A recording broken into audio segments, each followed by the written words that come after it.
South ఇండియాలోని అతి తక్కువ ధరలకి రత్నాలనందించే ఏకైక సంస్థ 6JVR. నేను ఇవాళ ఓపెన్గా అడుగుతా ఉన్నాను. హరీష్ రావు గారికి నేను సూటి ప్రశ్న వేస్తున్నా. ఈ రాష్ట్ర ముఖ్యమంత్రి రేవంత్ రెడ్డి గారు కూడా నేను సూటి ప్రశ్న వేస్తున్నా. నా మీద కుట్రలు ఎప్పటి నుండి ప్రారంభమైనాయి?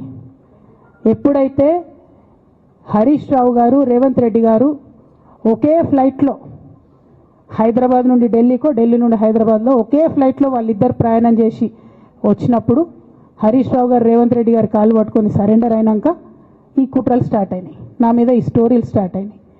మా కుటుంబాన్ని విడగొట్టాలనేటటువంటి కుట్ర స్టార్ట్ అయింది. నేను ఛాలెంజ్ చేస్తూ ఉన్నా, రేవంత్ రెడ్డి గారు మీరు చెప్పండి, ఆ ప్రయాణం జరిగిందా జరగలేదా? హరీష్ రావు గారు మీరు చెప్పండి, ఒకే ఫ్లైట్లో మీరు రేవంత్ రెడ్డి గారితో కలిసి వచ్చిండ్రా రాలేదా? ఆ తర్వాత నుండే నా మీద ఈ కుట్రలు జరుగుతున్నాయా లేదా? సరెండర్ అయింది మీరు.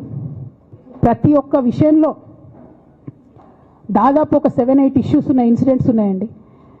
అఫీషియల్ పిఆర్ఓ ట్వీట్ చేస్తాడు, Congress party official PRO tweet చేస్తాడు, ముఖ్యమంత్రి గారు పిఆర్ఓ, ఈ పాల వ్యాపారంలో అవినీతి జరిగిందని.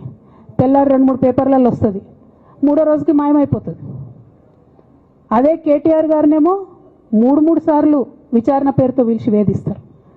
అంటే కేసీఆర్ కుటుంబం నికార్స్గా బరిగీసుకొని కాంగ్రెస్ పార్టీతో రేవంత్ రెడ్డి కొట్లాడుతున్నాం కాబట్టి మా మీదనేమో కుట్రలు జరుగుతాయి, మా మీదనేమో కేసులు పెడతారు.